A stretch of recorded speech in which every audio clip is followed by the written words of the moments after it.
O cadáver sem cabeça de Gogol. O que foi encontrado quando abriram seu túmulo? Em 31 de maio de 1931, as autoridades soviéticas ordenaram a abertura do túmulo de Nikolai Gogol, no cemitério do mosteiro Danilov, em Moscou. A reconstrução da cidade exigia a transferência dos restos mortais para o cemitério de Novodevichy, uma decisão burocrática que se tornaria um dos episódios mais perturbadores da história literária russa. Mais de 20 pessoas estiveram presentes naquela noite, entre elas escritores e intelectuais conhecidos, Yuri Olesha, Vladimir Lidin, Vsevolod Ivanov e Alexander Malushkin. Os trabalhadores cavaram fundo e, antes mesmo de chegarem ao caixão do escritor, encontraram um crânio solto na terra, pertencente, segundo análise posterior, a um homem muito jovem, um presságio sombrio do que estava por vir. Quando finalmente conseguiram erguer o que restava, ficou claro que não se tratava de um simples caixão, mas de um verdadeiro sarcófago de pedra. Era madrugada, mas ninguém quis parar. Ao romperem o invólucro, depararam-se com um caixão de carvalho semi-podre, e dentro dele um corpo sem cabeça. O literato Vladimir Lidin foi o primeiro a registrar por escrito o que viu, tornando-se a principal testemunha do episódio. Curiosamente, embora ele tenha fotografado a exumação de outros túmulos naquele dia, como os do poeta Nikolai Yazikov e do publicista Alexei Romiakov, não existe uma única fotografia do caixão de Gogol, nem do seu conteúdo.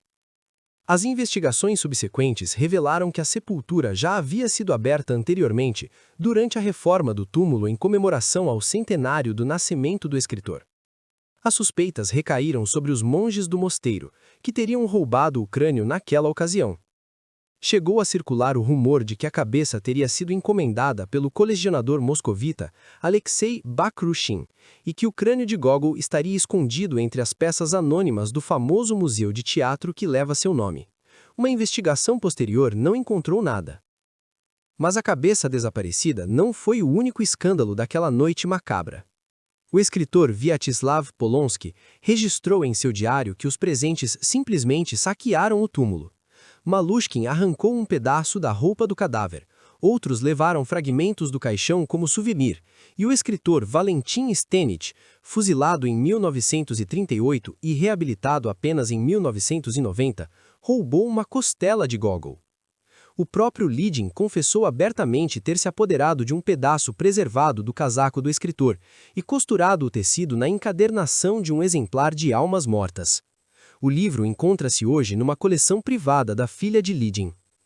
Em conversas particulares, Lidin também revelou que uma fíbula e a costela esquerda do escritor foram secretamente enterradas por ele e outros participantes em outro ponto do cemitério de Novodevichy, por razões que ele chamou de místicas.